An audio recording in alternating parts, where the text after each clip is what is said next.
Hey, everybody. Super excited to dive into the future of Wi Fi and networking with a true innovator in the field, Extreme Networks. Monica, how are you?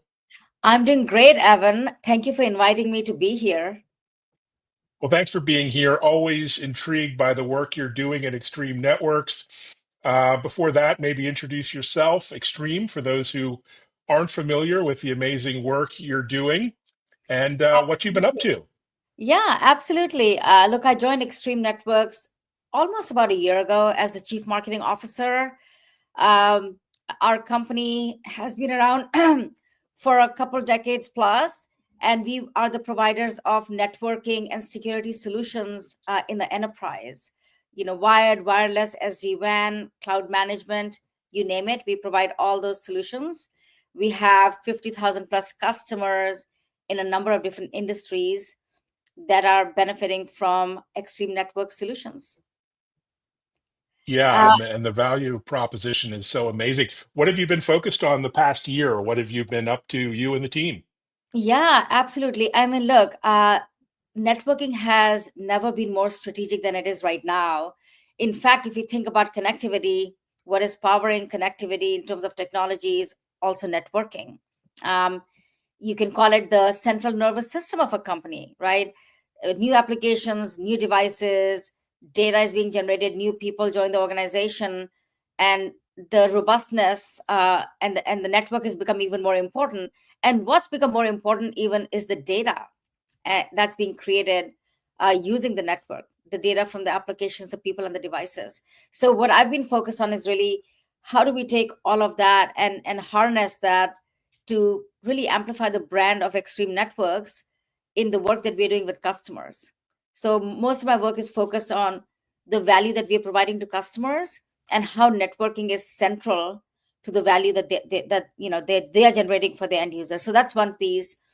The second piece is really looking at the solutioning piece of it. How do we bring more complete solutions to market as opposed to point products? um, and so yeah, those are the two big things. I mean, the big focus is really to minimize and reduce the complexity in our customers environments. That's been the big focus for the company, and we are continuing to do that.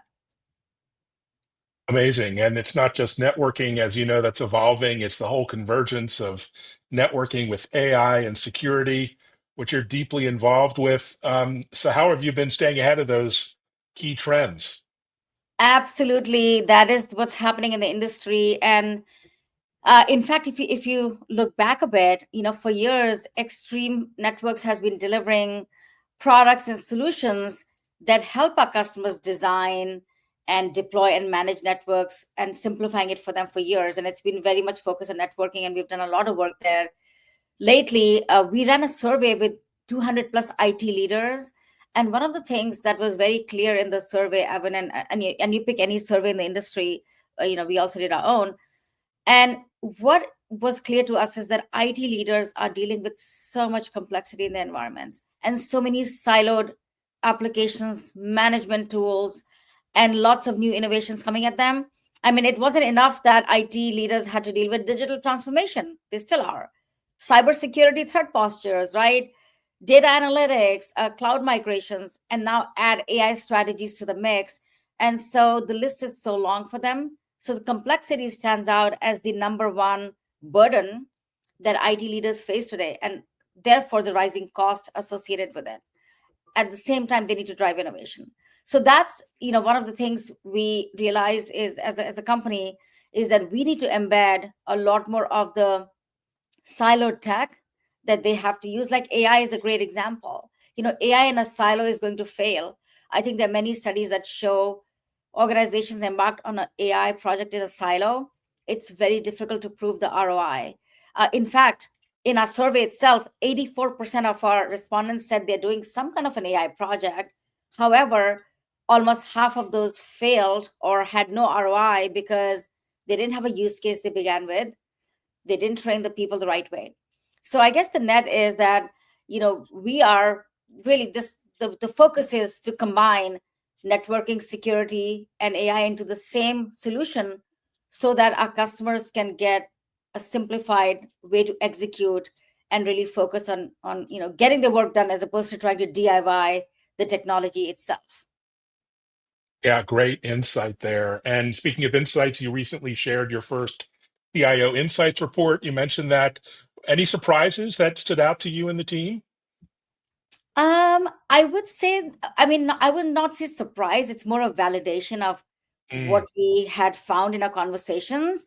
But I would say the biggest surprise, though, is that 83% of the respondents said that they expect their budgets will increase in the next 6 months.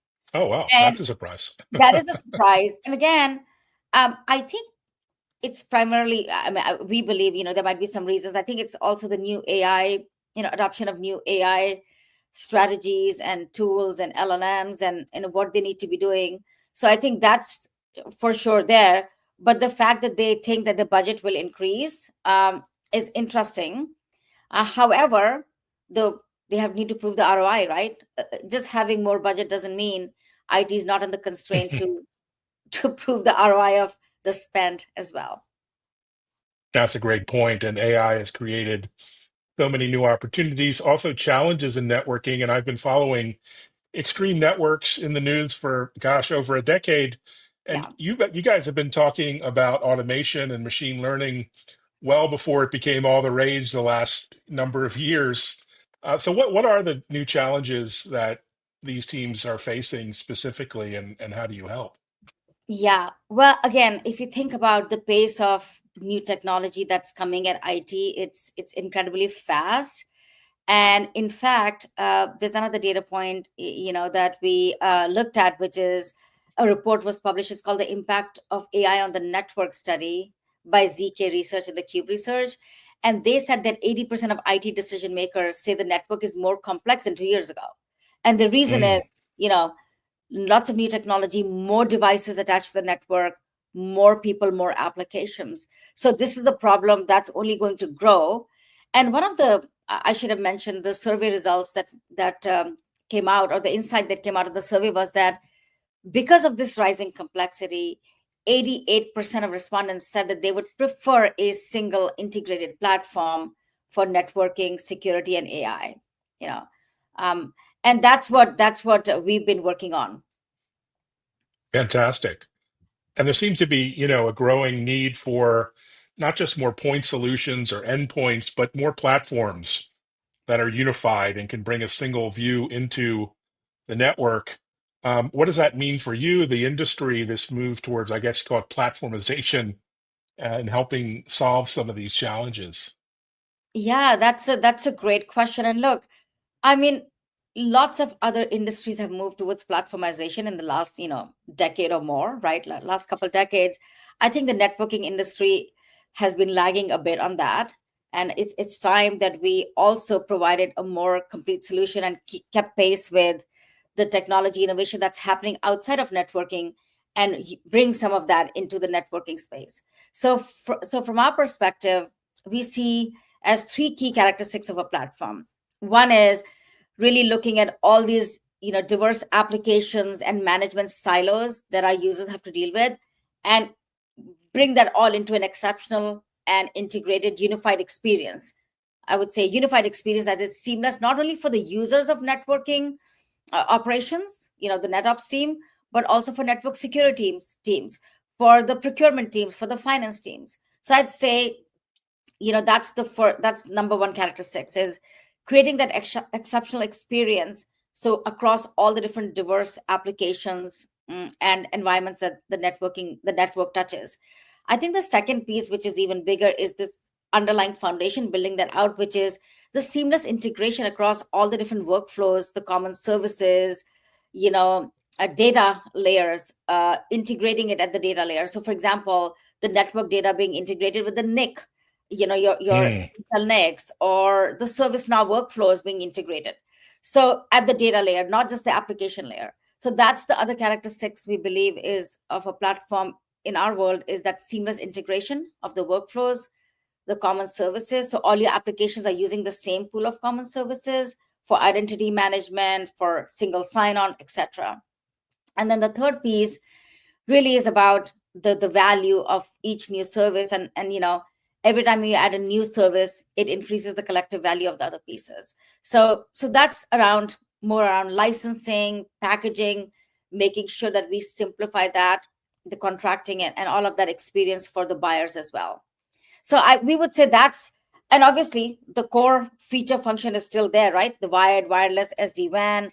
We are adding the network access control, ZTNA, analytics. All of those pieces become part of this platform solution, but it's tied together with this exceptionally unified experience, which is seamless, the integration of workflow, common services, data layers, and then a well-rounded, simplified licensing and contracting for the customers so that they can get value from the platform.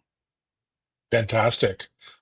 Well, as a wireless geek, it's really the most exciting time for Wi-Fi with, Wi-Fi 7, just amazing new capabilities. People are already talking about Wi-Fi 8 in terms of the standard. I mean, and you're addressing all these demands. You must have a lot of R&D under the hood happening to meet this wave of new wireless technology emerging. Well, I mean, absolutely. And I think that's the part, I want to highlight that we've been investing in innovation for many years. And Mm, the strategy of platformization is a culmination of our leadership around Wi-Fi, cloud management. If you look at it, we were the first ones to come up with cloud management solution in the space.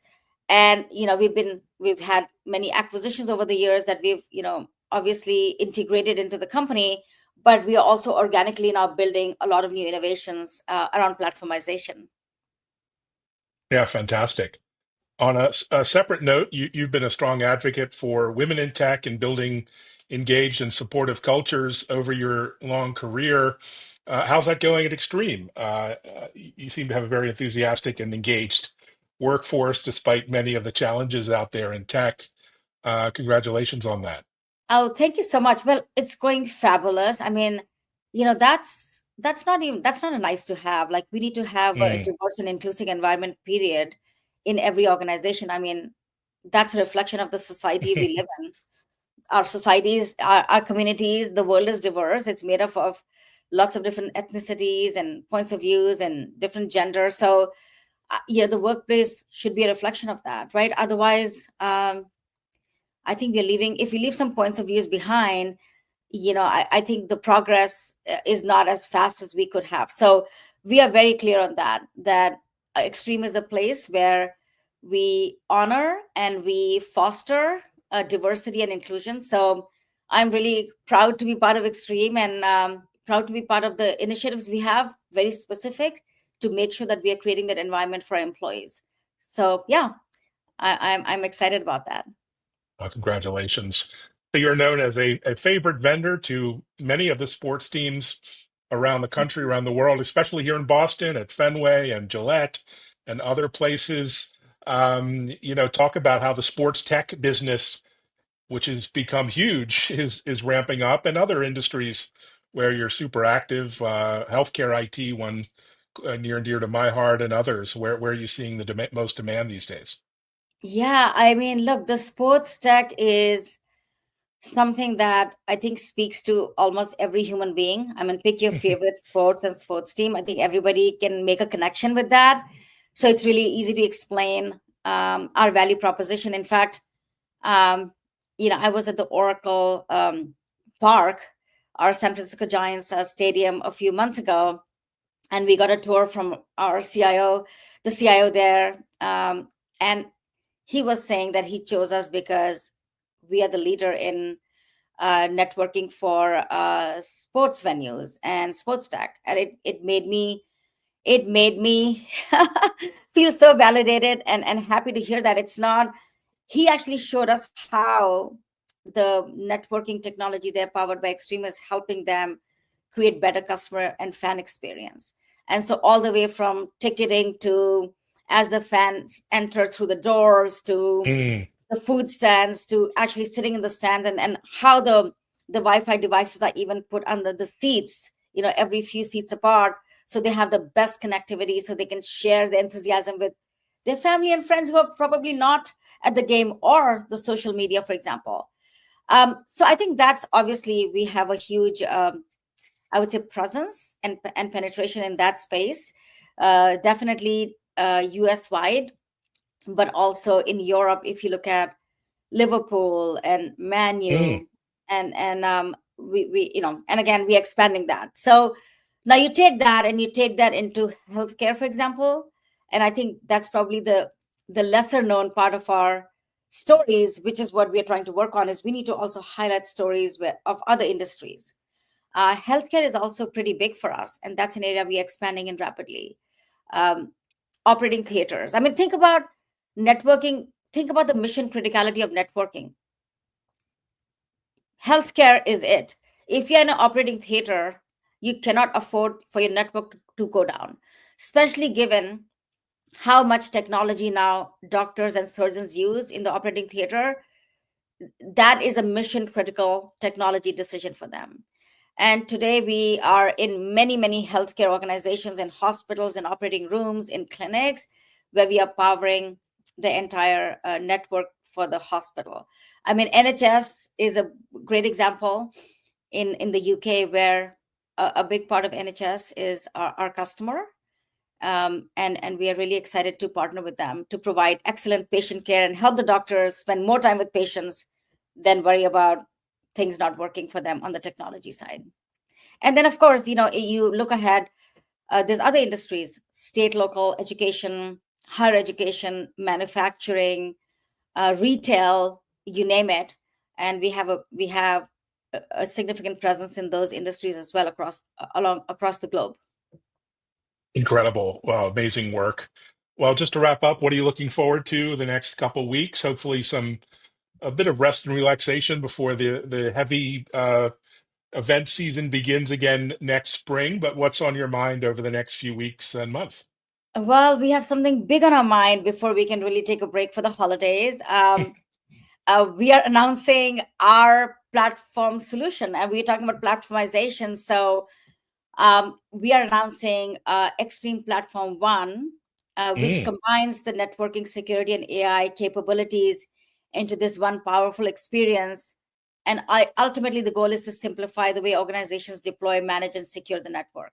So that's what we are looking forward to. That's what we're working on. And I mean, there's a lot of excitement in the team, of course, about that. But truly, we can't wait for our customers to get their hands on the tech. I mean, this is going to be, so we're announcing the vision for that on December 9th, mm. and we'll talk about what it is, the different use cases that it brings to life. And I can give you a few examples, but ultimately, over the next many months, we will be working on rolling out the various milestones, with general availability being in the second half of 2020, calendar 2025. And again, this is really about bringing, as I said, security, AI together with networking, and making things very, very, very simple for our users and the buyers, and making many, many use cases come to life, where tasks that were done in hours could now be done in minutes, for example. Um, as an example, maybe I'll give you a couple examples here. Yeah, please. It sounds For, exciting. yeah, for instance, the NetOps team, you know, can now visualize layers of the entire network in one place, which Wow. previously meant logging into multiple applications. So imagine logging into 3 to 5 to maybe 7 even applications. But now they can come in through a single workspace. It's a slick UI that we've built. Come in through a single workplace. It's a single sign on. They can log into all the applications through that. Now, this unified interface is combined with network wide AI. So they can basically find issues and fix issues immediately, which means they reduce the mean time to resolution, MTTR, improving the network users' experience, and obviously increasing the efficiency. Also, for example, tasks such as audits, device and configuration inventory, topology, and performance analysis, designing, um, all of that becomes a lot easier. And it's almost like an easy button to do all these tasks at your fingertips, which would take hours before they had the platform. And one of the reasons why they can do that is also the built-in AI. We have the AI core, and then AI expert. AI expert is more than a chatbot, but that's their go-to. That can become their teammate. They can ask questions. They can ask it to go find things on its own. Ultimately, we will have autonomous agents that can go and do work for you if that's what you choose to do. If you trust the agent, it's going to be your choice. But we're making everything is integrated in the platform, so that the AI is the big sort of the engine that's driving this new platform. Another example I want to give you is SecOps team, right? So it's not just NetOps, but also network security teams. They can now gain a single view into the entire service chain from endpoint to endpoint. So, for example, you can now contextualize issues and understand the impact across different locations. Remove the guesswork, no need for that anymore. And also, it reduces, obviously, the threat for potential cyber attacks and network outages. Yeah, and then this can also help streamline like compliance management, risk assessment, policy implementation, and root cause analysis. So these are just some examples. I'm going a bit deep now, but you can imagine we're very focused on the tasks that need to be done in an organization to design and manage, to deploy, design, and manage the network and secure it. And all those tasks are now going to become a lot faster to do. And that's sort of the design principle of the platform. Wow, that's a blockbuster announcement. I can't wait to see how it impacts the teams on the ground and the amazing work they're doing. So stressed, so overloaded. So this should be a real game changer for those folks in the field. And we broke a little bit of news here, so I'm excited about that as well. Thanks, Monica. Can't wait to learn more and do a deeper dive in the future. And thanks for joining. Thanks everyone for listening, watching, and sharing. Thank you so Take much, care. Evan.